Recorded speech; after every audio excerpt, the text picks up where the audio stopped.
Yes, the election was absolutely hacked. And no, it wasn't the Russians.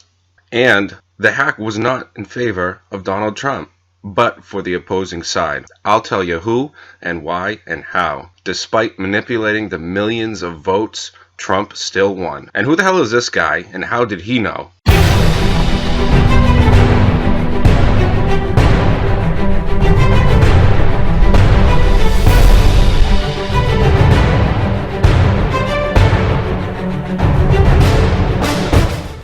With President Trump's February 16th press conference, you'll notice that the fake stream media is still tooting the horn of Mother Russia manipulating the vote in favor of President Trump. I'm telling you, it's a smokescreen. It's a smokescreen to hide the real hacker and the one that lost. Slap a face on it. Globalist billionaire George Soros is responsible for hacking the election.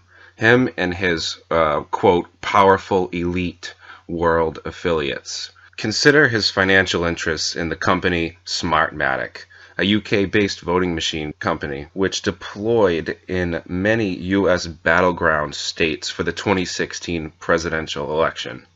Arizona, Colorado, Florida, Michigan, Nevada, Pennsylvania, and Virginia, just to name a few of the states in which these machines were used, all of which states report varying technical glitches, changing votes from a clearly Republican ballot to a Democratic ballot against the wishes of the voter.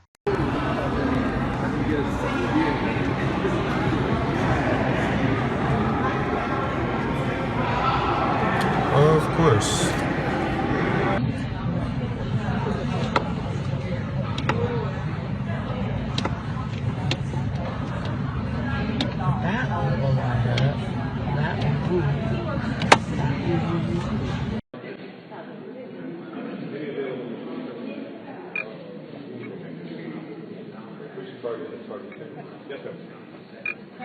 Yes, there is a George Soros connection.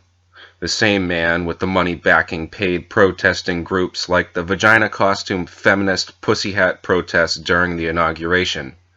And the same man behind the company funding the violent riot at UC Berkeley protesting the evening's guest speaker, Milo Yiannopoulos.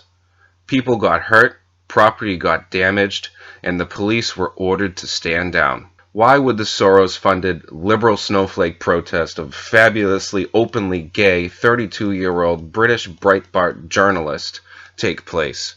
Well, what does this man have to say? Take a look. Like any other set of ideas, Islam is a set of ideas, and like any other set of ideas, we are perfectly entitled to interrogate it and find it wanting. I personally find it wanting.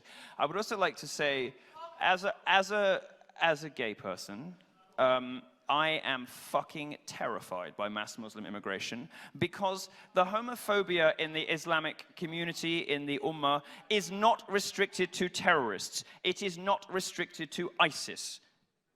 51% of British Muslims believe that gay sex should be against the law. This is not Muslims in Syria. This is not Muslims in Raqqa. This is Muslims who live 3 streets away from me. Every other one of them believes that my lifestyle should be illegal. 39% of British Muslims believe that a woman should always obey her husband. Where the fuck are feminists on that? 25%.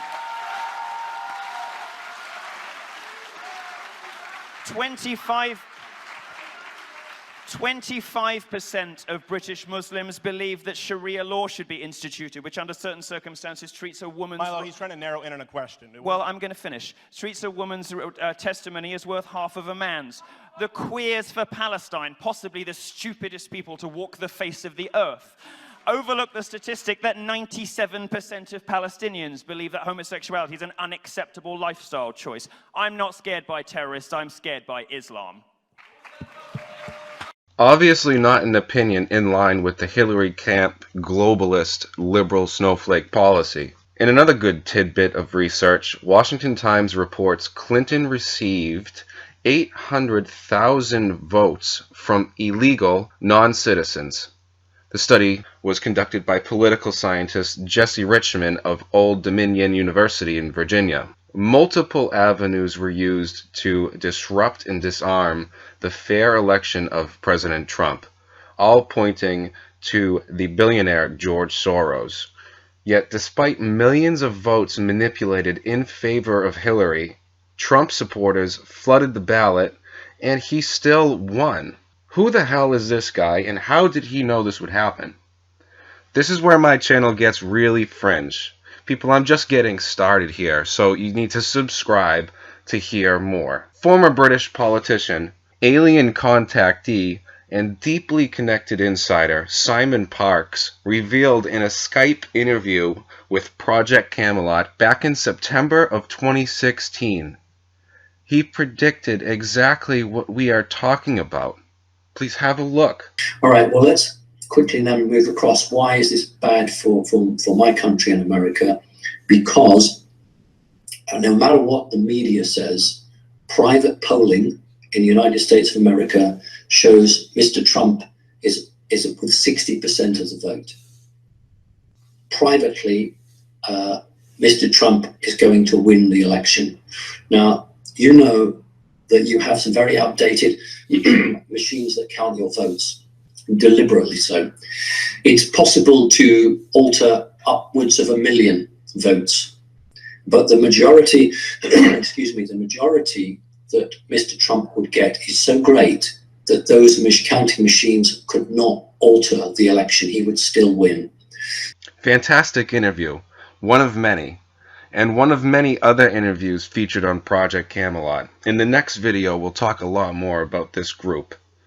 We're just getting started here, people. Subscribe for more. I'd love to see your comments, and we'll see you on the next one.